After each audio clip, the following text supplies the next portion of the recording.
Power in the universe is power in the mental environment. Chapter 7. Competition, Influence, and the Mental Environment. As nations evolve and achieve stability and security, it is recognized that the use of force is not productive in engaging with other nations. It is destructive, and it sows the seed for future conflict. Because resources are so extremely valuable to an advanced society, the use of force is seen as only a last resort, and an undesirable one at that. The emphasis then shifts to the power of persuasion, and the importance of persuasion is preserving resources and valuable infrastructure. It is an emphasis that nations within your own world are only now beginning to discover. War is destructive. It is destructive to both the winner and the loser, and it sows the seeds for future conflict. The damage is not only to material things, but to the nature and character of entire nations of people who are traumatized. Humanity has not matured enough, nor has grown in wisdom enough to recognize the absolute truth of this. That is why outright warfare in the greater community, particularly of any kind of large scale, is extremely rare, particularly amongst secure and advanced nations. Their emphasis on the power of persuasion. Because competition is so great in the greater community, the competition for resources, the competition for influence, the competition for trade, and the competition for political power and persuasion. These are of paramount importance to any advanced nation, whether they be free or not. It is because of the emphasis on stability and security that this is the case. Competition, therefore, is immense, and the powers of persuasion and the importance of these powers become of primary importance for nations that are free and for nations that are not free. This represents an evolution of power and skill in the universe. While humanity is still exerting force and destroying its own infrastructure and resources in the process, advanced nations use much more sophisticated means. Time has proven this to be necessary. Nations that are fundamentally warlike and destructive do not last very long in a greater community. For any nation to exert itself in this way in a highly populated region of space such as your own would meet a united resistance. With only very few exceptions in the universe can this resistance be overcome. What would one nation do faced with 1,000 nations opposing it? And what would one nation do if its access to trade were denied? To become strong enough to overtake other nations, you must have resources from beyond your own world. You must have a vast network of resources and resource acquisition.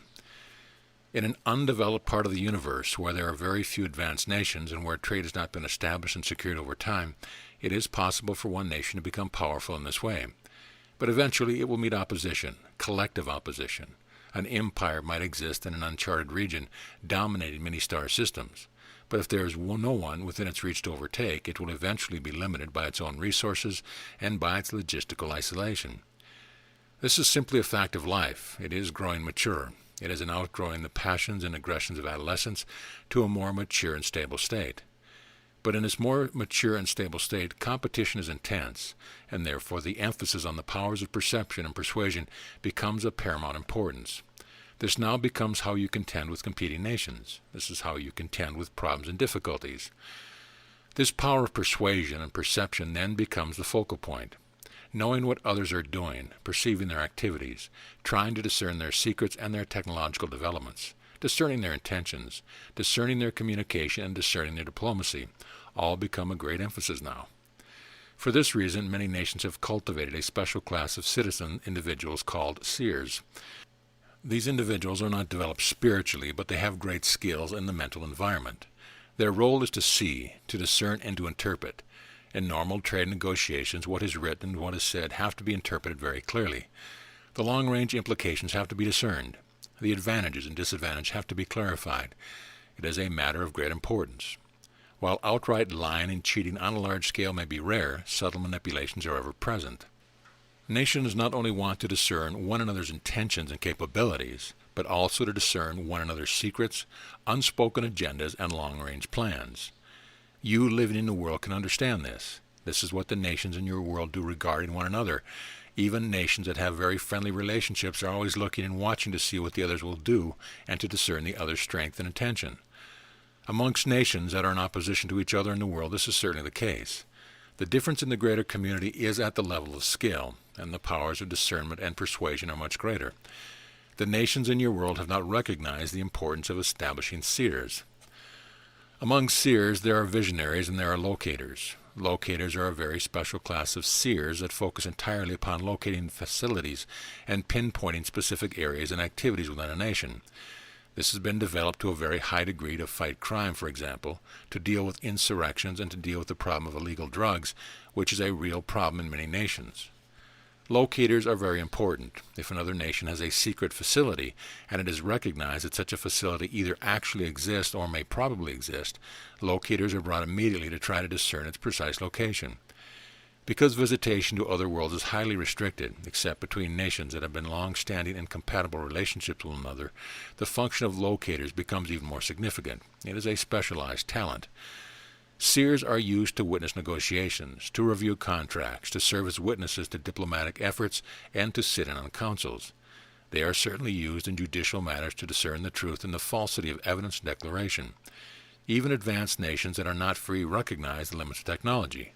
Over time, it has become recognized that power in the mental environment, the power to influence thought and to discern thought, extends beyond the range of technological capability and enters a new panorama of power and influence. Nations employ seers on their defensive perimeters to watch for any possible threat on the horizon, or any possible change that could be a challenge or a difficulty for their nation. They are not analysts in the way that you would consider analysts, using their intellect, using technology, and using patterns of thoughts to discern with accuracy truth that must be recognized. A seer is using a different kind of power and potency that an analyst could never use. There are seers who specialize as interpreters. They will travel with diplomatic missions, serving to interpret not the language of another race, but its intention, its honesty, the truth of its statements, its strengths, its weaknesses, its anxieties, its concerns, and its insecurities. This is extremely important in establishing trust with races unlike your own. Even nations that have long-standing partnerships that have developed trust over time are still always watching one another, not because they have an inherent distrust for one another, but for the effects of influence of other nations upon their trading partners. Is their trading partner being seduced or undermined by another foreign power? Does the trading nation have social harmony, or are there dissident movements within this nation? And what would that mean? While nations exert control and many are very uniform, dissension and opposition still exist and revolutions do occur. Humanity has only evolved to deal with itself. It has never had to deal with other forms of intelligent life, particularly other forms of intelligent life that carry great power and ability, not only technologically but in the mental environment. In this respect, humanity is still a primitive race. It is only beginning to recognize the potency of power in the mental environment. It is only beginning to recognize both the constructive and destructive potential of technology. Yet the great frontier in the mental environment is only beginning to be discovered and valued amongst the leaders of human nations. Because you are unskilled in dealing with foreign powers in the greater community, you have not yet cultivated the necessary discernment that is required to discern the nature and intentions of a race that not only looks different, but is different, that thinks differently, that has different values, that has different priorities, that has different traditions, and has a different social structure, a different history, and a different well of experience. Humanity has not yet learned that power in the universe is power in the mental environment. It still thinks of power in the universe as empires conquering and destroying one another. This represents a child's view of the universe. Secrecy, deception, discernment, cleverness, and persuasion. This is where nations can overcome or gain preeminence over one another. Exploiting the weakness of internal divisions of another nation, exploiting another nation's mythology, fantasies, and religion, discerning another nation's intentions, secrets, abilities, and disabilities. These represent power in terms of nations influencing and gaining preeminence over one another. Many nations employ seers, and seers have very specific functions as interpreters, as locators, in serving defensive purposes, in serving business contracts, and in overseeing a nation's own internal needs and potential for disorder. The free nations have seers as well.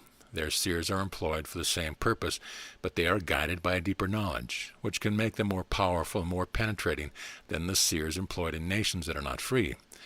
This gives the free nations power and a certain degree of advantage that must remain hidden from foreign awareness and scrutiny. Ultimately, the most powerful races in the universe are entirely hidden, and if they have any trade at all, it is maintained with the greatest secrecy, and usually carried out by other nations that support them, that act as proxies for them. If you attain great power in the mental environment, your powers would be sought by other nations. Your skills would be sought by other nations, and other nations will attempt to seduce you or induce you through promises of wealth, splendor, or high social positions, whether they can do to seduce you in order to gain control of these abilities. The greatest expression of power in the mental environment are guided by knowledge, which is entirely ethical and entirely peaceful intent. Individuals possessing this cannot be turned and cannot be seduced, yet they still must remain hidden. This is one of the great dilemmas of life in the universe, and it is true even within your own world, that those who are most powerful, those who have the greatest degree of skill, must remain hidden, or they will simply be used by political powers, commercial powers, and the powers of religious institutions. They will be used as tools to carry out activities that are unethical and destructive. It is like the person who possesses great material wealth. Very difficult it is to hide this from others. Even if you create the appearance of poverty, the evidence of your material wealth will always be there. Therefore, if a nation possesses tremendous material wealth and resource wealth, and it seeks to remain free and beyond foreign intervention and persuasion, it must keep these things in the greatest of secrecy, and not demonstrate them to any degree at all. This, of course, is nearly impossible when surrounded by trading nations, or if you are involved in the activities of trade, where everyone is always looking for wealth and advantage. That is again why free societies remain discreet and distinct and involve themselves in trade only to a very minimum, if at all. This is more difficult for a nation living outside of a highly inhabited part of space, where there is social order, to maintain its hidden position because others can intervene without restraint. Invasions occur, but living in the shadows in the midst of highly developed parts of space, where there is tremendous social order, requires restraint. If outside invasion is forbidden, then a nation can, according to the rules of engagement, such as exist in your region of space, maintain a private existence within a minimum of foreign scrutiny. But even here, the seers amongst technological societies will try to discern the power and capabilities of the free society. Their scrutiny must then be offset by the seers of the free societies. This is competition at another level. It is persuasion at another level. It is the fundamental problem of possessing knowledge and wealth in the universe. How does one possess knowledge and wealth and yet remain free? It is a problem for which there is no easy solution. It is a dilemma in life. Not all dilemmas have solutions. Not all problems have solutions. Because humanity does not yet experience itself living in a competitive environment beyond the borders of the world, it has not had to evolve to deal with these kind of problems. But eventually it will. You are having to do this even at this moment, since the world is undergoing intervention from economic collectives, whose ethics you could not agree with, and whose methods are entirely self-serving. This is the beginning of growing up and dealing with life at a more mature level. Eventually, every race in the universe has to face this. It is part of your destiny. The importance of persuasion is obvious to you now in dealing with other races whose temperament and intellectual abilities and orientations are far different from your own. The power of persuasion becomes much more complex and difficult. Persuasion within your own race is one thing, but between races that are dissimilar, it is entirely another matter. Your logic and reason may not work at all with them. Your ability to rationalize with them may be extremely limited. What they value and what you value may be entirely different. They may have a particular tradition or persuasion or a set of anxieties that are very unique to their history and circumstance. To understand this, to comprehend this, to speak to this, and to be persuasive requires a level of educational skill far beyond what human diplomacy has ever had to establish. If you could, imagine trying to negotiate with an intelligence that was like a dolphin, except that intelligence had technology and represented a significant power. You want to negotiate for trade. You want to negotiate to establish rules of trade or engagement or mutual needs for security. How would you do it? And how could you ever persuade that intelligence? Where is it weak enough to be persuaded? Where is its weakness? Where is its strength? This is why it takes such great skill to negotiate and communicate. When you have larger assemblies of nations on councils, on trading councils, dealing with problems in international trade or relations, problems of crime, problems of trafficking dangerous materials or drugs or illegal trade, it becomes very complex. You are now speaking to maybe 50 different nations using common trade languages which have been established over time. They are there with their interpreters. They are there with their seers. Everyone is trying to communicate together. Some use language, some do not use language. They all use written language or symbols. They all understand an established trade language, whatever that language may be in their larger district. How do you come to agreement and consensus? This makes negotiations very long and complex. Yet sophistication and time have shown ways to accomplish this, even given these difficulties. There is communication, and then there is persuasion. Persuasion requires a very refined set of skills. You want another nation to see your point of view. You want another nation to value what you value. You want another nation to come to terms that are agreeable and preferred by you. You want another nation to do certain things or not do certain things. You want to forge agreements and councils. This requires persuasion. This persuasion is not only based upon the strength of one's argument, it is based upon the awareness of another's comprehension and skills, another's nature and orientation, another's strength and another's weakness. Persuasion is carried out for entirely beneficial purposes, and is also carried out for extremely selfish purpose for the interest of one nation alone. That is why in highly inhabited regions such as your own, where trade has long been established, innovations come very slowly. Once a practice or a system has been established and maintained, it is very hard to change it. If it has proven itself to be stable and beneficial to the majority of participants, it is very hard to change it, and innovation or improvements that are recommended or introduced can be greatly resisted. Even necessary change, even beneficial change, can be barely resisted. The more nations and individuals involved, the more difficult it is to create consensus. Only if a network of nations or large trading associations are threatened clearly by some external force, unless this occurs, it is very difficult to create change and even improvements in the methods and rules of trade and conduct and so forth. Here you are dealing with nations that have very different social structures. Some of these structures would seem absolutely abhorrent to you. How do you communicate to other beings in this situation? Are you going to try and change them? Do you want to try to improve them? Do you want to recommend different alternatives to them? Are they open to this? Are they willing to consider this? Or do they consider your recommendations to be an insult, an affront? How do you maintain trust? How do you present the possibilities for change in such a way that other nations are not threatened? The finesse of diplomacy here must be very great. What do you do when you have a nation in your midst that is behaving inappropriately, that is behaving destructively, that is casting an influence out into the local greater community that is unwanted or that is perceived as a threat? How do you regard a nation that is undergoing internal turmoil or even revolution? Do you get involved? Do you take sides? Do you make any recommendations at all? Do you value the rebellious side? Do you think the revolution is valuable? What do you do with a nation that is extremely oppressive to its own citizens in a way that is abhorrent to you? Do you maintain relations? Do you maintain trade? Do you try to exert influence? What if another nation has wealth or resources that you desperately need? How will you persuade them to engage in commerce with you and to value what you have to offer in return? From these very few examples, and there are certainly many more, you can begin to see the complexities and difficulties involved here, and why negotiations can be slow and protracted, and why the attempt to change the thinking or the operation of nations engaged in commerce or in the mutual defense can become very difficult. That is why a great deal of energy is exerted on behalf of diplomatic relations and why seers are employed. Sometimes they are employed publicly. However, sometimes the presence of a seer is seen as an act of distrust. In many large chambers where decisions are made, seers are not allowed, for it is seen as an act of distrust, the evidence of distrust, to have a seer with you. The injustices of a particular nation, the oppressive nature of certain nations, are tolerated under these terms because these nations are needed for trade and security. It is a very imperfect system, and it has many unfortunate oversights. This is another reason why free nations try to stay out of these larger economic involvements. Yet even for them, diplomatic relations are of the highest importance. The employment of seers is of the highest importance. The employment of skilled interpreters is of the highest importance. To secure one's position, to establish an autonomous region for yourself, to prevent intrusion, to provide overall security, not only for yourself, but for your entire district, to deal with biological contamination, which is a very serious matter, to engage in essential trade if necessary, to acquire the latest medications for your people and technology for producing food. All this is very essential. Even free nations, should they be highly successful in achieving autonomy, still have needs that they themselves cannot meet. How should trade be conducted then? Who is a trustworthy trading partner?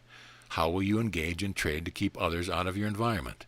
If your lifestyle is entirely different, if you are living in a much freer way than anyone else around you, how do you deal with their presence in their environment? How do you present a beneficial image? How do you present yourself as being non-threatening to nations that are not free? Because of these difficulties, power and emphasis in the mental environment become significant. The mental environment is the environment of thought and influence. Into these environments, not only do you direct your thinking toward certain individuals, you also create thought forms. Thought forms are potent, organized thoughts that can have an influence on the thinking and the emotions of others. They are not real physical objects, but they act in a way that is similar to an object. For instance, in the mental environment, to stop the penetration of a seer, you must create a shield. You must obstruct a seer's intrusion with a counterforce. Seers between different nations can literally be in a battle with one another to counteract each other's movements and discernment. If another nation thinks you have a secret facility that possesses power or potential that they are interested in, you must create a counter-thought that there's no such thing. If they try to locate something that actually exists, you must persuade them that it is somewhere else. It is an engagement on another level. It is part of a burden and responsibility of a seer, not only to see, but to defend against the intrusion of others in the mental environment. The seer must also be able to project images and associations that you want another race who is scrutinizing you to have, not only to keep your secrets, but give an accurate and preferred image that you want others to have of you. Because travel between nations is so restricted, the ability to see into other nations becomes a very great emphasis. Since you cannot visit and go anywhere you want in someone else's world, the ability to see into that world becomes very important. Likewise, their attempt to obstruct your viewing of their world becomes very important for them. This is particularly an emphasis for nations that want to remain self-determined. If you are merely a client state of another power, you have no secrets, but you also have no choices, for your range of self-determination will be extremely limited. It is a problem that requires adaptation and the cultivation of skills. Growing from being an adolescent person to being a mature adult requires discernment, discretion, and the development of skills if one is to be successful in a mature environment. If you act in an adolescent way, others will not respect you. Others will take advantage of you, and you will suffer many consequences and will have very little social power. Within all of this is the introduction of powers and races from beyond one's district that are providing opportunities for trade. How do you regard them? Who are they? If their home world is beyond the normal reach of your travel, how do you find out about them? Should you include them in your network, or should you not include them? Are they truly beneficial, or are they not beneficial? Do they pose a risk of biological contamination, and so, how can that contamination be counteracted? What are their strengths? What are their weaknesses? What are their intentions? If they represent an entire other district of organized states, what is the organization of that? How do you relate to that? What are their influences there? What are the powers that exist there? What is their strength in the mental environment, and so forth? You see, this becomes very complex. If there are disparities in technology, then the gap must be closed as quickly as possible. That is why within a region there is usually a technological parity, in spite of the fact that nations have secret skills and secret abilities that they do not want to be shared, copied, and used against them. Technology can be purchased, it can be copied, it can be stolen, and is acquired through all these means.